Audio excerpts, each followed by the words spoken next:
I was a punk in '76. When I was 15, I lived in London's East End. As well as being a punk, watching the famous punk bands that you've all seen in other documentaries, I also became part of a band called Rubella Ballet.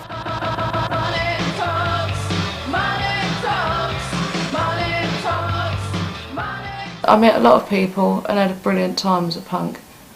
This is punk, these are my mates, and this is called She's a Punk Rocker.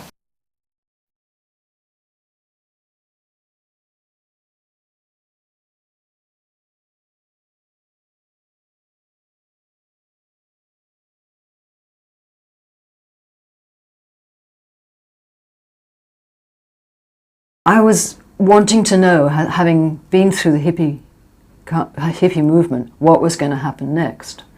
And I remember saying at the Home Office, you know, kind of banging my fist on the table, saying to them, look, you know, you haven't taken any notice of us, and we've come to you with peace and love and Gandhi-esque ideas of civil disobedience, and with flowers. You know, if you don't take any notice of us, what's going to happen next is going to be much more aggressive.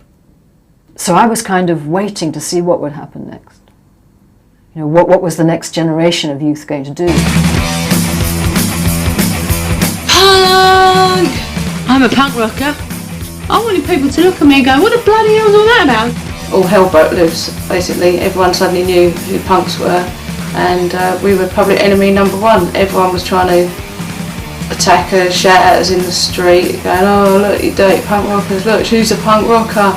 Well, I was a punk at the time, but I didn't know it. So I called it punk rock.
In the beginning we sort of had our own sort of version of punk and our own scene in the New Kings Road. It was small, but it was fun.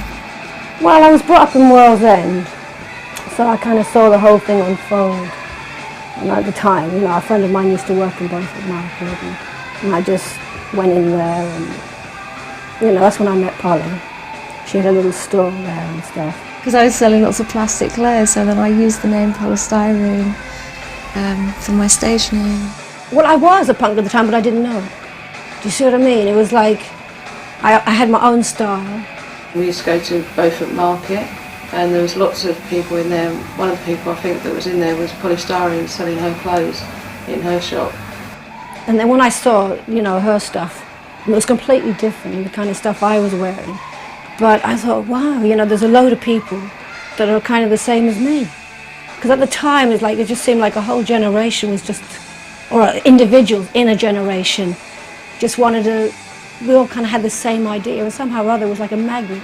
We were brought together, and it was a really amazing time, actually. suddenly discovering there was something, people that I could relate to, and then we all became this community. And see, punk wasn't actually put as a label until about, see, punk started about 75. The label was only given to us about summer 76, late 76, so we didn't know we were punks. We just knew we were different. My mum went mad. I started off just shaving my head almost. It was almost skinhead, and I had my ear pierced, and my mum went ape. It was like, reaction. Here I am, you know. I was about 12, and I went on holiday with a group of really sort of trendy, arty friends who were all punks, all starting to turn into punks, and it happened in one summer. And suddenly, from going from a little classical snob who hated pop music, I turned into this sort of nasty punk rocker. Really awesome. I became involved in punk in 1976 when I got a job at the New Musical Express when I was 17 years old. It was just like, so the way of taking the piss out of the Jubilee was wearing Ariel put her knickers over her tights. We started to dress differently ourselves, and because we were making our own clothes, we couldn't actually afford to keep up all the time. We'd sort of make things out of the clothes that we bought in second-hand shops. They were different. They were saying what they wanted to say. They weren't afraid to say it. They were dressed in a way which was then just wearing straight trousers and the hair spiked up and looking slightly scruffy. And it was just really good, and it was their own look. To me, it was the first time I'd seen this look. There was a photo in a paper with me with a t-shirt saying "fuck off." That night I got a pair of old trousers, took them in by hand and put safety pins. I went down to the chemist, bought a packet of gold safety pins, stuck them all down my leg, and put a white shirt of my dad's and wrote silly things all over it, punk and things I suppose, something really silly now. Bored my dad's tie and went to school like that the next day, and that was it. We were always different anyway. I mean, we dressed slightly different, more on the avant-garde disco scene, like pegs and plastic sandals before punk came out. And I saw this girl who I might think must be Susie at Charing Cross Station at really early 76, and she had a safety pin through her ear. I didn't even know what punk was, and I thought, brilliant idea, and Christ. So I rushed off home, got the safety pins in, so I was wearing safety pins before I even knew what punk was. At that time it was just things like having your shirt hanging out of your trousers, which probably seems like no big deal now at all. But that was a punk thing. You wouldn't walk around in the 70s with your shirt hanging out of your trousers, and women wouldn't have a tie on and things. So that I could wear that on the way to school, and when I got to school I just tucked my shirt in. They would literally paint the news onto their t-shirts that day, and so you became part of the news, part of the progress, with your artwork, with your music. And I think that the women in punk were doing that too. I mean, that their style was a demonstration in visual art about what they were, where they were at, and what they believed in. The thing is about punk, and unless people were around at the beginning of punk to see it, I don't think people realise how, if you saw me as a punk then, today I wouldn't stand out, because fashion's changed so much, and what people wear now is what we used to be called punks in. And it was basically just wearing straight trousers, safety pins, maybe a couple of zips. Zips were everywhere, you just sewed zips all over your legs. A shirt that you put your own graffiti on and names of bands, a tie. We were all designing our own clothes and wearing our own clothes. And instead of the fashion industry telling us what to wear, we told them what to wear. I used to go out and see the punks. I used to think, wow, they look great. And I was working in a really straight job with horses. And I thought that they looked fantastic, but the people I worked for used to go mad. If I just put a pink rinse on, they'd go, oh my God, I hope it washed out by the time we go to Royal Windsor. Dyed my hair white. Well, I was blonde at the time anyway, but I dyed it really white. And I just put it this way, see Billy Idol, see how his hair was? I mean, that was my hair, and the boy stole my look. Well, he didn't actually, no offence, Billy, but he said to me one day, we were at a party, and he said he had like his blonde hair like this, but it was kind of down. And he said, well, how do you get your hair like that? And I said, put a bit of Vaseline in. And the next time we saw him gigging, that was it, that was his look. That tough look that women began to wear in the punk style, for me, was incredibly liberating.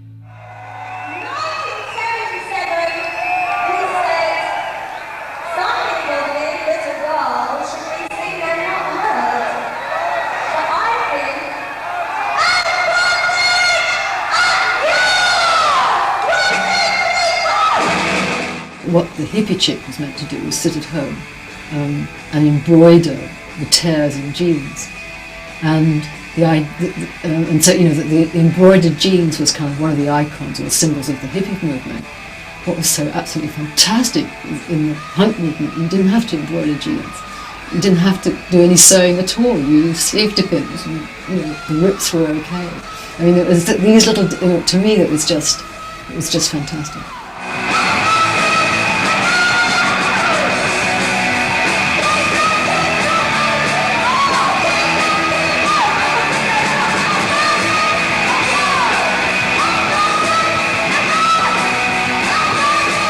In those days, you couldn't buy punk records.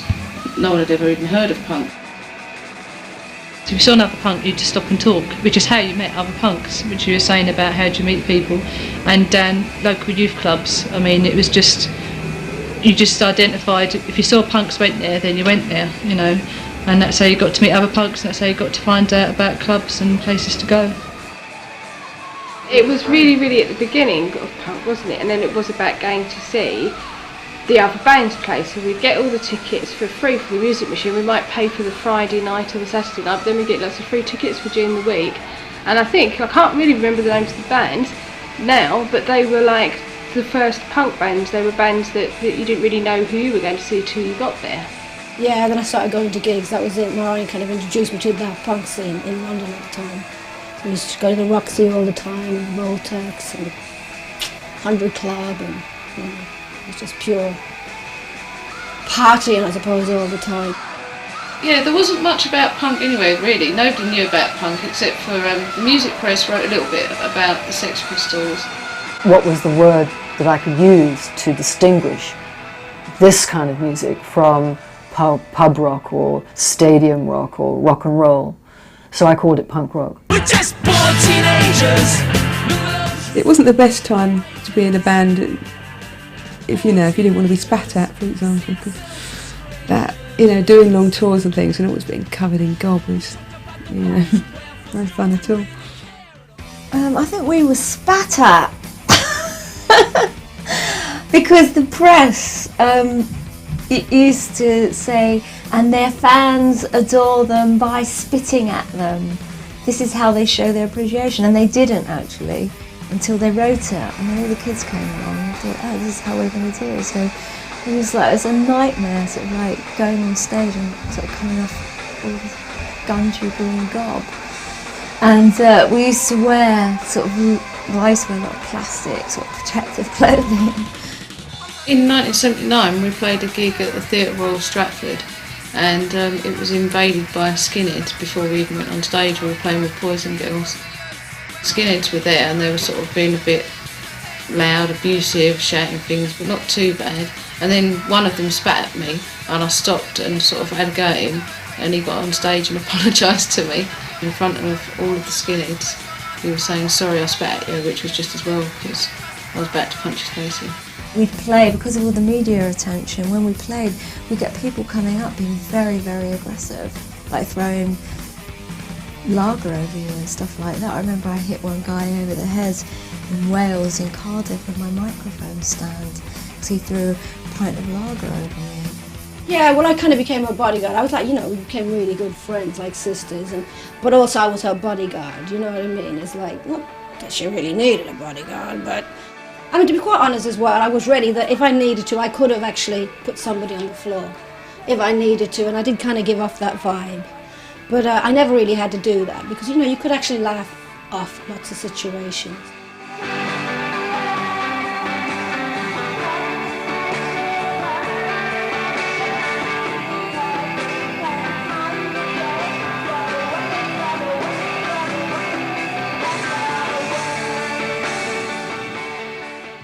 Well, I saw the Sex Pistols on Hastings Pier when I was about 18, actually on my 18th birthday.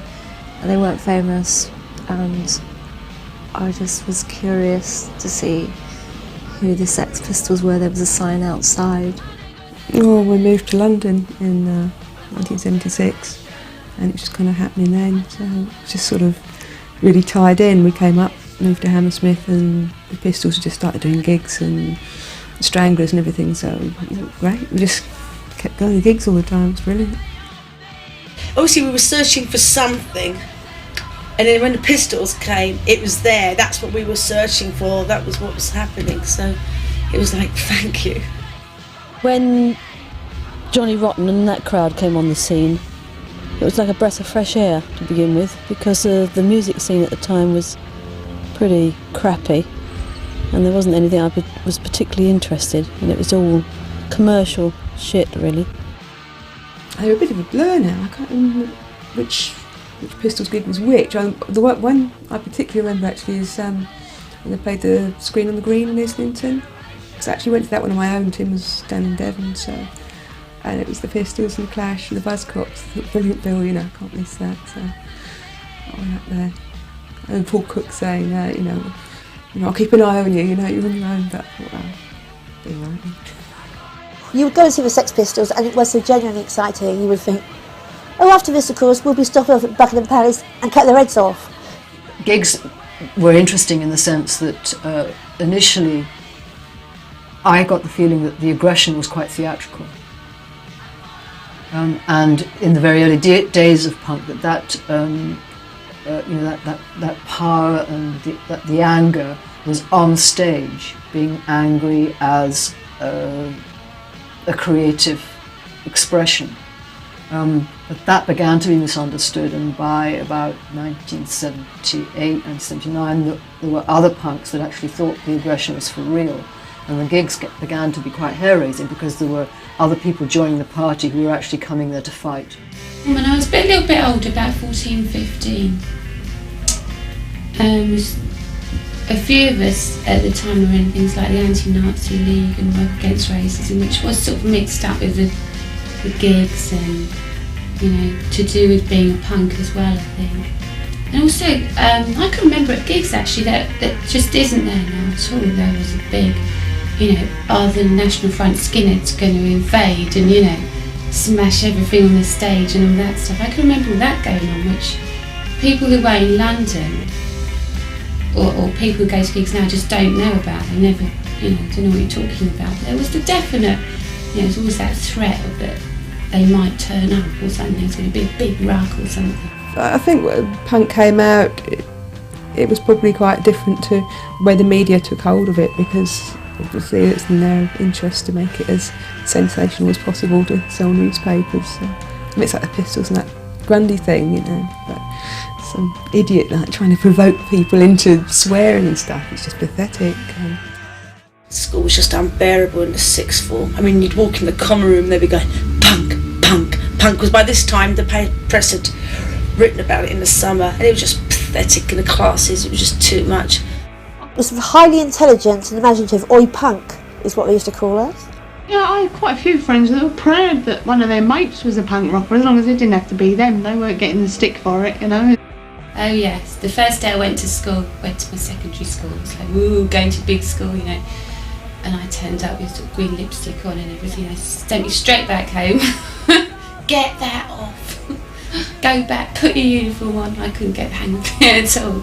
You know, you really could feel there was something happening. It was like a bunch of young people trying to be individuals. I mean, at the time, the beginning of 77, everybody looked very individual. You didn't go into a room with like 50 punks in there and they all looked the same. It was like 50 people looking totally different. But by the summer of 77, the whole thing escalated. I mean, you know, like thousands, hundreds of thousands of kids in the country looked like we did that first, you know, like in the beginning of 77, the end of 76, they kind of, do you know what I'm trying to say? Is like, you know, we were the original style. The local hairdresser had a place where they shaved your head, and they started shaving my head for me, and I started dyeing it. This guy Steve would dye my hair in his back garden, and from then on, you know, how can I do it more and more and more? So, and I just felt like I was myself for the first time, rather than sort of wearing girly clothes and, you know, floral dresses and things like that, where I always looked ridiculous. I suddenly felt I was me, and I was with people who were really, you know, yeah, you can get out of it, you can get drunk, you can be yourself. So that's what it was all about, really.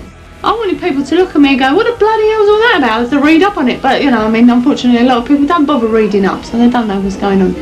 But, yeah, it was like, I wanted people to think, stand there and think. what the bloody hell was that? You know, the fact that we could go out and people were shocked it's brilliant, isn't it, when you're sort of like 18 and everybody hates you, you're getting a reaction, you know, all these people, oh no, you're dangerous, you're our future and the future generation, what's going to happen to society? I mean, I suppose we loved it at the time. And one bloke said to me, if that was my daughter, I'd set fire to it. The way we used to dress, mainly, that was provocative, wasn't it, really? Girls just wearing their blazers and fishnet tights and probably nothing much else. And, you know, and dog collars, girls wearing dog collars and their boyfriends escorting them on leads. Men especially were so frightened, and I would lie if I said I wasn't happy when they were frightened. I was always trying to get into fights, but the people around me always trying to protect me because I was young, always trying to pull me away from them. I've walked down the street and men have flinched. The worst people were groups of young men walking down the street by themselves who thought they could be really abusive, like insulting you and calling you names. I've got blue hair, I've got a crop. I'm young, I'm lithe, I'm female, I should be available. I am. I'm wearing a short skirt, I'm wearing a bra, I'm wearing socks and suspenders, but I've got fucking big boots at the end of my feet, they've got spikes on. And when I walk down the street, I am totally not available. I am so powerful. People in East London were disgusted. I was the biggest slag, the biggest slacker, the biggest tart, so and so that there was. But male and female alike, nobody understood what I was doing, why was I doing that, what was the matter with you, you're a pretty girl, you could be really nice if you tried, you know. When I was on the road with the slits and walking down the streets with the slits, I mean, it was just total hostility. You know, people were just absolutely outraged that women could dare walk out in public like that, making themselves look unattractive. You know, in other words, you know, the idea that was what was very strong about punk women. You know, we aren't on this earth, guys, to make ourselves attractive for you. You know, we're going to be beautiful for our own sakes in whatever way we want. And so it was this, you know, it was like, oh my God, you're so ugly, nobody's ever going to love you. It was just like this shock horror. You know, you'll never get married if you look like a punk woman. And you say, well, actually, fuck you, we don't want to get married. Well, it depends who they were. Obviously, the straight blokes just couldn't handle it, and, you know, why would you want to look so awful? I think those people were brave enough to say, you know, all right, you want to call us punks? Okay, we'll be punks. Ugh. You know, in your face, you know, that kind of thing. Remember the album cover of the Slits, where they are, you know, covering themselves up in mud and they're creeping out of the forest, you know, these primeval beings all caked in mud. And the editor of the Melody Maker said, my God, I don't know why these women are being naked. They're all so ugly. So we put the noose up, and then we put up all this broken glass across the top of the partition. But people said that afterwards it was bad, and then all the hippies running the enemy would go, oh, it was a really negative vibe. And then once, right, editorials, they was all like off their heads on dope, and it's really stunk. Couldn't open the windows or nothing, and it was all sealed. And so we just got a bit of like amphetamines out and like put it out on the editor's desk, and he just went berserk. And it was like, it was not just. It's like postmodern Irianism. It's like modernism. It's postmodernism. It's like you use something and then you change it, and it means something else. Wherever you went, people either took photos of you or wanted to beat you up. Why shouldn't we expose our bodies if we want to? I left my family when I was 15. I was in the squat when I was 15. I used to go and visit, you know, I mean, I was very close. That's what I'm saying. So when I knocked at the door, my mother didn't know I was coming. Freaked. Oh my God, did the neighbours see you? Who saw you? We got evicted from our house, which was our like mansion, and we got evicted and were thrown out on the street, and there was pictures of us in the local paper, you know. No, I got chucked out when I was 17 for having red hair. Kind of walked past my dad in the street thinking he wouldn't recognise me because it was all spiked up and I had all my makeup on. And I always wore this hat, this beret at home, so he never saw my red hair. So I thought he wouldn't know who I was as I walked past him in the street. And I came back, I was going to see a gig at the Moonlight that night, and I came back home and all hell had broken loose and I had to leave like the next day. My dad wouldn't have me in the in the flat anymore. So I left home really by force at 17. We didn't fit in because my dad had been a rock star and not established. I got expelled from school, in fact, because there was something in the paper about rock stars and drugs, and my dad mentioned, it said Ginger Baker admits he's taken heroin and cocaine, and they read it at the school and I was out. We opened a big squat up in King's Cross. There was a hospital, and that was great. We used to have pies and stuff there. And for me, that was it. When I used to go up the squats in White City, I mean, I came from a family that had money, and I knew Sarah Ferguson, and I, was in the polo crowd. If you read Julie Cooper's Polo, which is completely accurate, and I'd known all those people. But I finally found a place, like in the squats, they gobbed all over the wall, they jacked up speed, they smashed the place up, but they were my friends, because they accepted me for who I was. I didn't have to pretend anything, and it was fantastic. You're forced by society to be on the margin. If you're forced there, you're a victim. You choose to be on the margin, then you are the victor, and you're no longer that victim. And I chose to be on the margin. Women are always on the margins. If you're a punk, you're on the margins. If you're gay, you're on the margins. If you're black, you're on the margins. Everybody is on the margins who isn't part of that white patriarchal middle class society. I think as a woman being a punk, it was much better than a woman being a disco girl in that time, because you were actually, you felt like you was on an equal footing with the men. You weren't always. In fact, when it comes down to looking at like some of the bands, most of the time they're still male dominated, but in fact you felt on the, I suppose if you like, at the gigs on the floor, that you felt like you was equal with the blokes.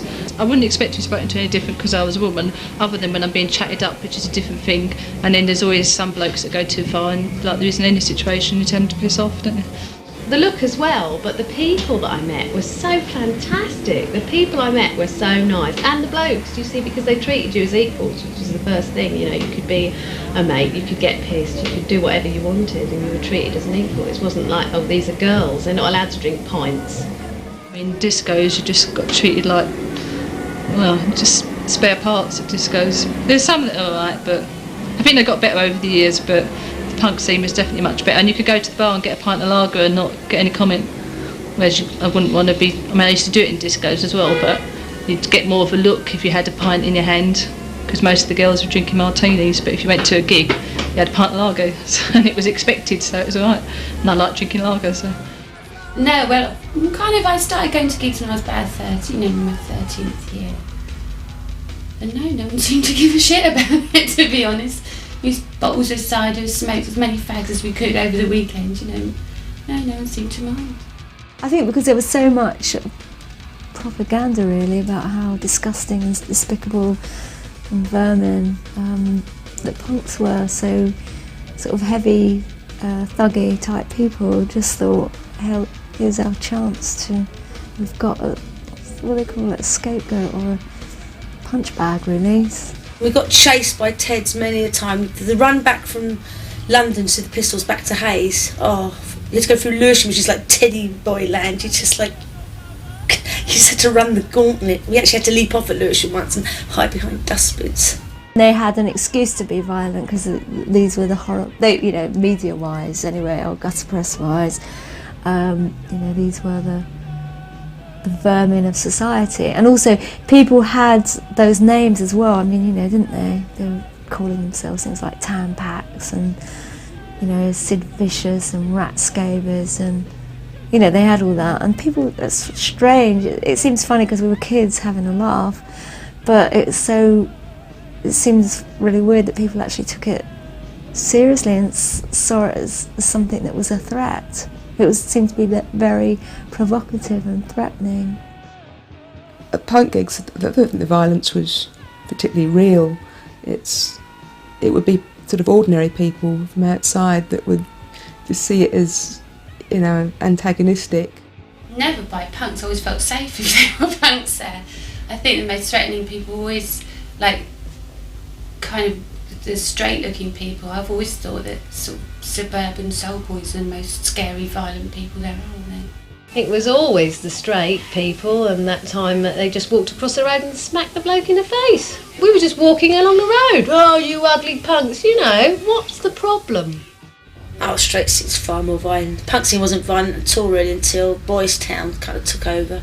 So I call that clash macho look, and the leather jackets and the boots, and suddenly it became a uniform rather than a more open expression. I think in the punk scene, anybody that was dressing like that kind of identified with each other. So, yeah, I suppose you could just talk to people of either sex, and they, you'd identify with them. It's always the same. Like if you've got something in common with people, even if now, if you go to a gig and you're really enjoying it, then you just spontaneously start talking to other people, about this thing you've got in common. So I suppose the punk thing went slightly further because there was the looking alike one as well as just liking the same bands and that. Me and Polly were at the 100 Club one night, and poor Sid was lying there totally out of his face, over a table, completely out of it, heroin. And we was going over to him, like, saying, "Are you okay?" and everything, and he said, "Oh, I just want to go home." So I went over and I said to Nancy, she's like on the dance floor and she's like giving it all up against all these other men, and I said, "Listen," "Sid, he's over there, he's practically ficking ODing on the table." And I said, "All he wants to do is go home." And she's gonna, fuck off. John Savage introduced me to Andy and Susan that ran the Roxy, and then they said, would I like to play there? So I played there. So I suppose when I actually played the Roxy, I was more on that scene. The first gig was at the Roxy, which was quite a nice place to do a first gig because we've been going there, seeing other bands all the time. So just playing at the Roxy, it was a bit like playing in your own living room. It wasn't really sort of daunting at all, just because you knew half the people in the audience. It was horrible going down the Roxy. Oh, I've never vomited in public, but that was the first time I did it. All you could drink was snakebite, which I'd never had before. I only had baby sham because I was a schoolgirl. Nobody told me it'd be like that. People vomited on people, and not just did people not care, but they was proud. Just see 1 minute you're there going to see gigs, and the next minute you're actually getting paid to play there. I think, great. And you're only about sort of a foot higher than you would have been in the audience, so. Well, that was it. When we started playing faster and louder, because that's basically what it was about. And then it was recognising that energy was happening even more so in other places. And it was just great. That then led to, where do we play? So eventually we opened up a venue in Brighton, which was a place for us punks, which wasn't my word, to rehearse and meet each other and find out what we wanted to do and get mates. I have to say that the Slits were taught to a certain extent by their friends who were musicians. And people like Mick Jones of the Clash was wonderful about sharing their technique and sharing his knowledge. The reason we joined the band because it seemed like a fun thing to do. The whole scene, the whole punk thing was good. We used to watch the bands and think that was good fun, and it was like anybody could suddenly be in a band. Anybody could. You didn't have to have gone to a music school. You didn't have to know somebody in order to be in a band. It was just the whole idea of doing it, and we never did it to be famous or to make loads of money. It was just something that you could do suddenly, and suddenly it was for everyone. Press had played with Boys and Girls, and they said to the audience, if there's anybody that wants to use our equipment, you can all get up and play. So of course the audience were all like, I'll play drums, I'll play guitar. So that night various members of the audience got up, Sid, myself, other people, other guitarists, and we just got up and jammed, and from that we thought, oh, this is good fun, we ought to get a band together. Lots of bands, all helping each other, lots of screen printing, making lots of clothes. It was just very creative, a complete underground, different world, outside of society, if you like. We all got together in the Loos, which was our female domain. And funnily enough, the same with any other place, the one place where females feel they can really be females. And that didn't change just because it was an anarchy centre. That was quite surprising. And we thought, okay, we'll be in a band. And then they said to us, okay, play next week with, at the time they were massive, the Melbourne Sounds. And we'll put you on the bill. So none of us had touched an instrument. Yeah, all right. So we did it. What do you say? You have to say what you think!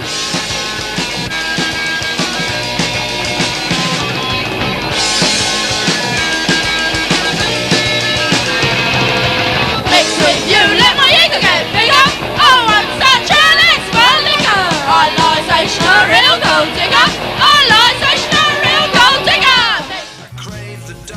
came from this sort of middle class background in a way, although I sort of grew up in a council flat, but you know, I was sort of trained classically on the violin and the piano, and I could never work out what I did on the piano that was anything to do with punk. But gradually, after a few years, you know, I got involved with bands, and friends would say, "Oh, come and play the violin in this band," you know, and I'd sort of go, "Oh, I don't think I can," and then I'd sort of see other people just getting up who couldn't play a note really, and getting up and just doing it, and I thought, bollocks, you know, I'll do it then, you know, I can do it. It was fun at the gigs, but it was like a hard slog at practicing and getting the band together to do a practice.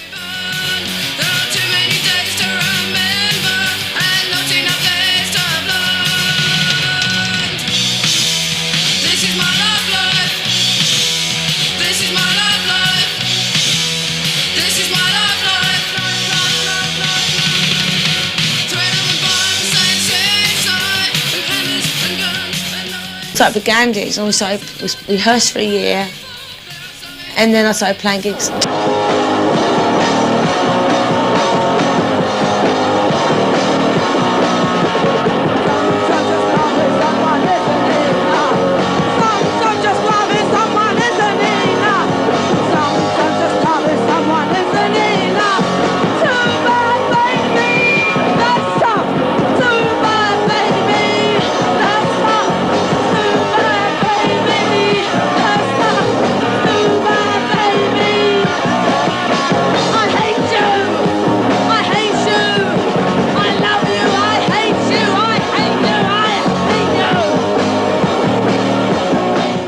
Crush came out and actually gave us those pure anarchistic sentiments. The Pistols just vaguely, they talked about it, but it wasn't obvious in their lyrics. They sell us love as divinity, when it's only a social obscenity. Underneath, they're all lovable. The people I was living with at this house formed part of the band Crass as well, so when Steve and Penny got it together, I came home to join them really, as the visual artist for the band. Shaved Women Collaborator!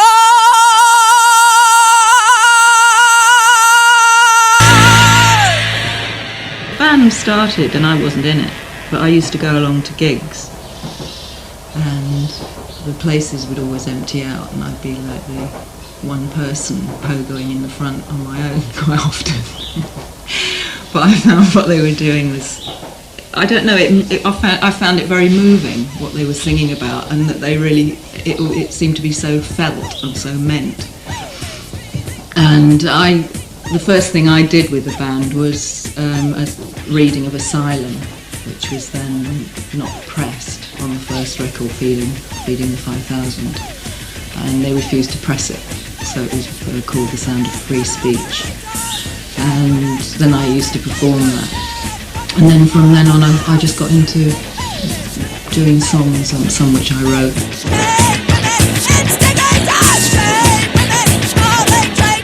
Well, I think quite rightly they thought it was another punk band, and when the band first started it wasn't as disciplined as it became. People were drunk and on stage and just... but I think, you know, gradually it pulled itself together and realised, you know, that it was a vehicle, a good vehicle to convey some of the dreams and aspirations that, you know, you yourself had, and just sharing some of the knowledge. I believed very much in what we were saying, and felt that it was a good way of saying it to quite a lot of people. A lot of women found punk a great area for exploring what they wanted to say and do, and to be able to get up the stage and be accepted more than any other.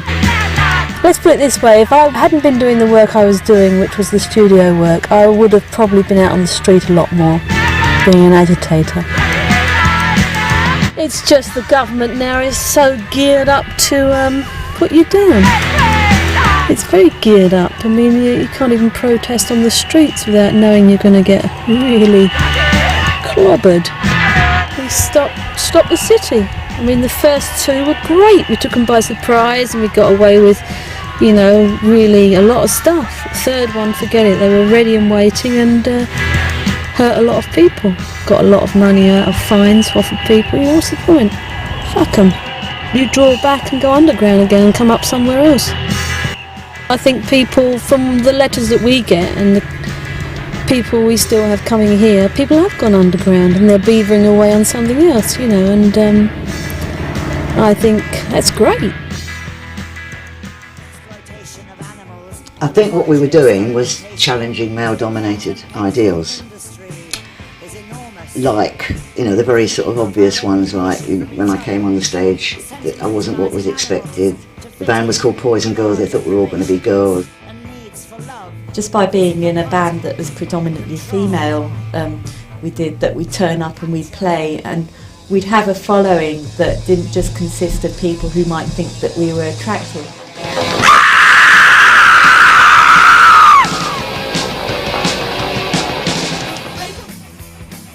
Yeah, I mean, I wrote my lyrics, and I basically could do exactly what I wanted in that band. So for me, it was great fun. You know, I could dress how I could be wacky, dress how I wanted.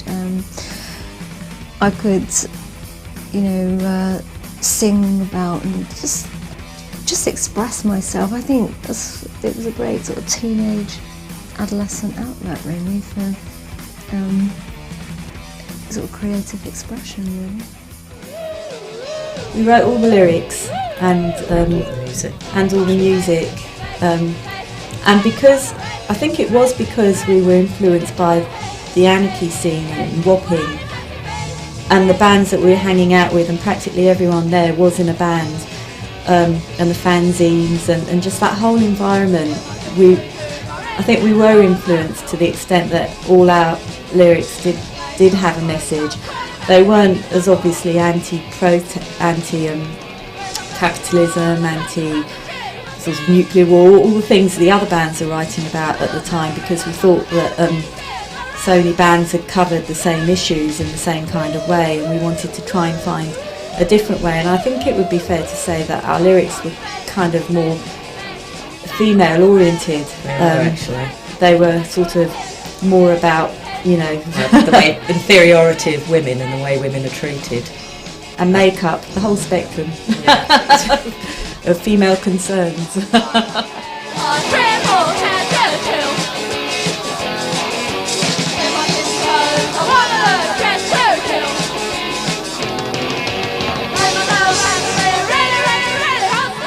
It's true, no future. There was no room for artistic development and things like that in Thatcher's Britain. Government and Parliament can make the law. Police and courts can uphold the law.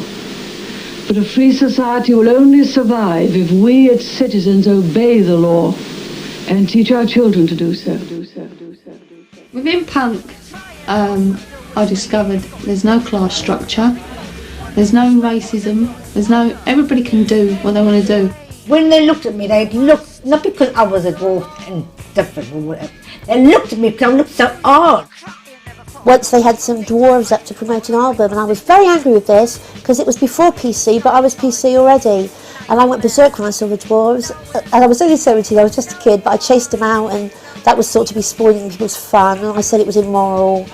I was always causing trouble, but they liked it, and because they thought that punks behaved in a rude, unpleasant way, they were I had them over a hurdle, because the more unpleasantly I behaved, the more punky they thought I was, and they were proud they had their own punk at the Enemy. In 1975, we'd only just got equal opportunities for women.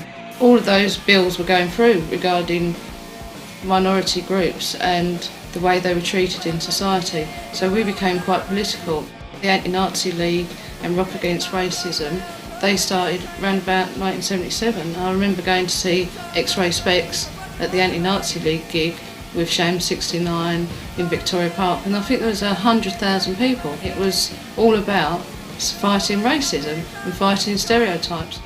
Well, later on there was a political scene going on. It was much later on, and it was at the time of when we started to watch Crass, and there was anarchy bands, and began to get a bit more serious about what punk was and about what we were doing. And I think things in the world were changing a bit as well. So like there was the anti-racism marches, and the Anti-Nazi League, and some of the bigger bands like the Clash and Blockheads and the reggae bands, Aswad, were doing these big gigs in the park, and we all began to get more political. But it didn't stop us from being friendly to each other, but then because it became political, we started getting things like skinheads turning up and starting trouble at certain places.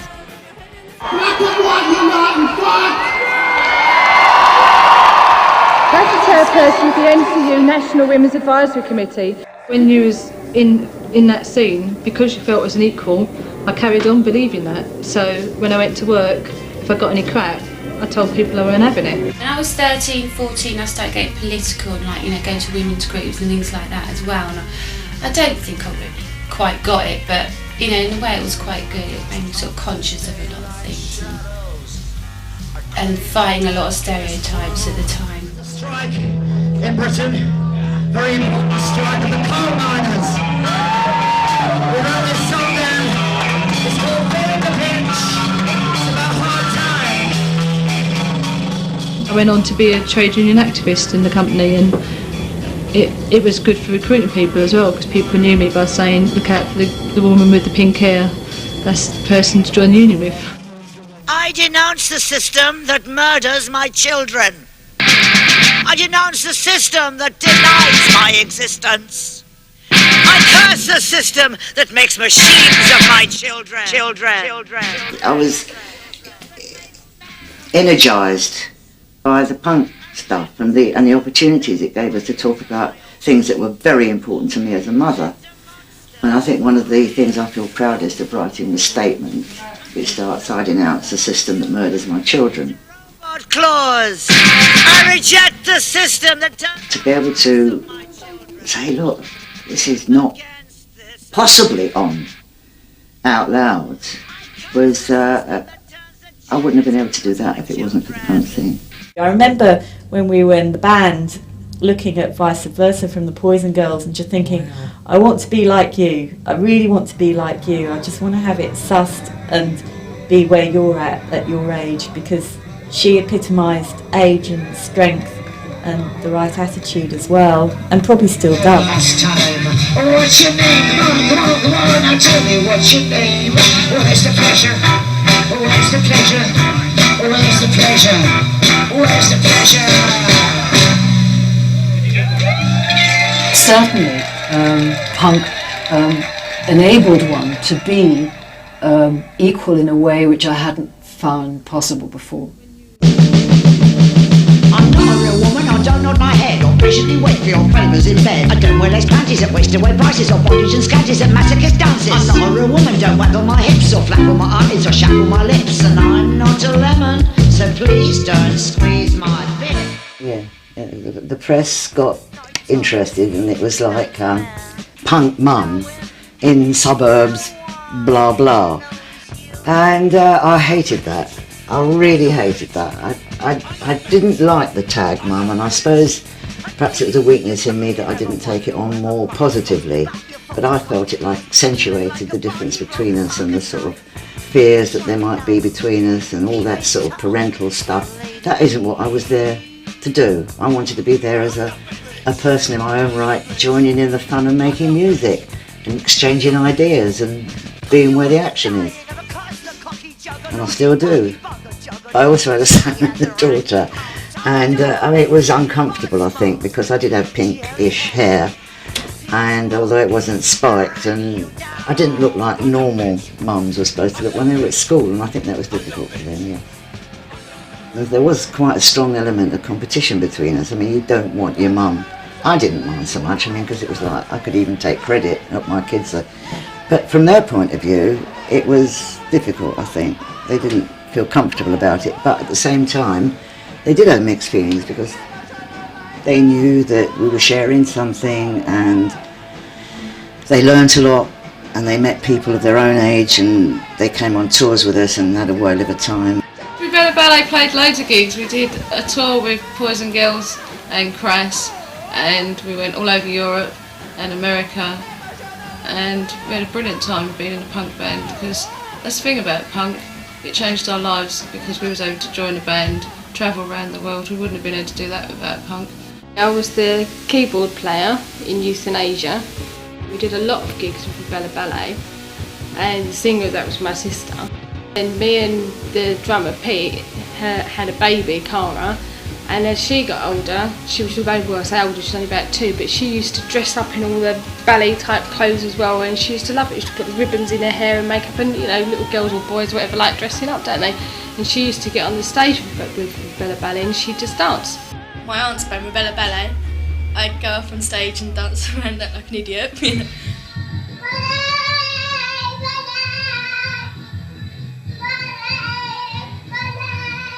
I used to get dressed up like a punk myself, like my aunts would do a great job in that one. What did you want to be on the video? Punk. You want to be a punk now? I was in a couple of Bella Ballet's videos where I'd get dressed up, and I think there's one video where we're in a dock, like type place, and I'm dancing around the dock.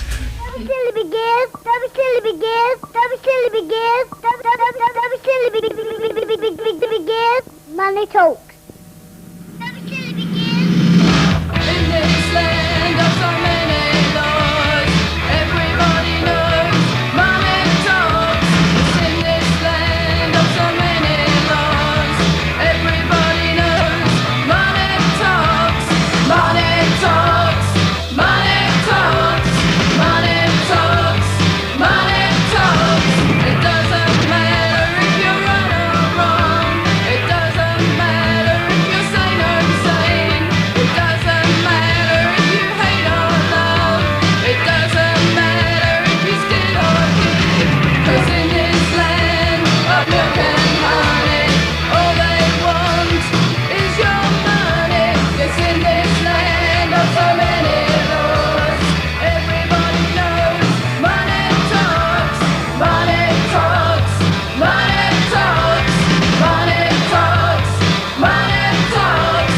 It doesn't matter if you're good or bad.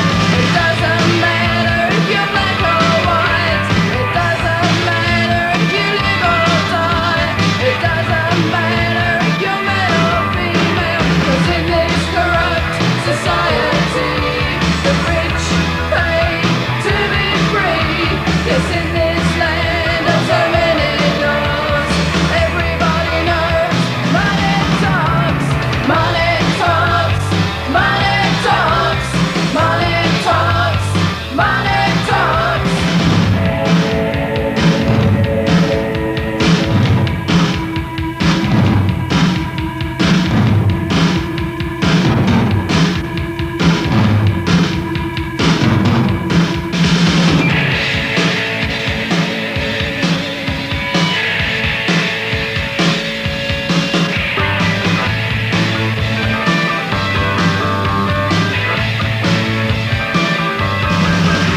Cause in this land of milk and honey, all they want is your money. Yes, in this land of so many laws, everybody knows money talks.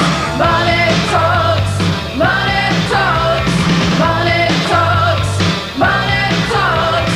It doesn't matter if you're good or bad. It doesn't matter if you're black or white. It doesn't matter if you live or die. It doesn't matter if you're male or female. 'Cause in this corrupt society, the rich pay to be free. Yes, in this land of so many laws, everybody knows money talks. Money talks. Money talks. Money talks. Money talks.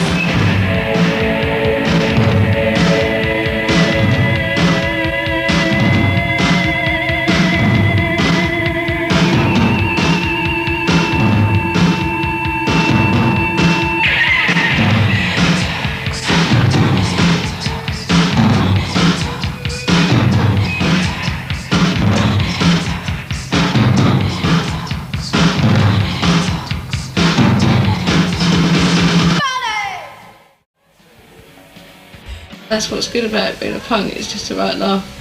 And you get to do things that you wouldn't have done if it hadn't been for punk. The way punk affected my life was only for the good. It gave me a career when I really thought I was going to go to a factory and was well upset about that. It was a career opportunity, as it was for so many people, and it was so ironic that we were leaping about being nihilists and I talk about no future, and it was a stepping stone to so much for all of us. When we were around, we couldn't buy youth culture. We made youth culture. With expression, I felt liberated.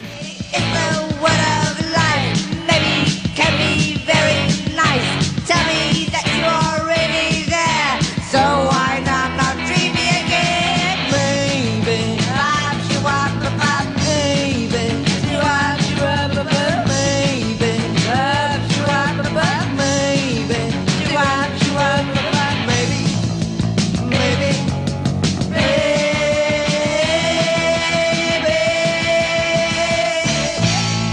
Yeah, and it was great, and it was very fun, you know. This is going to look, oh, it was brilliant. And I didn't care how stupid it looked. You don't wake up in the morning and go, right, I'm not being a punk anymore. Sort of close the wardrobe and say, right, I'm not a punk anymore. Yeah. Maybe you're still a punk. I certainly wouldn't be the person I am today if it hadn't been for punk. I'm still a punk. It's not saying bollocks. Whenever I want to. Proud to have been a punk, and I'm still a punk at heart.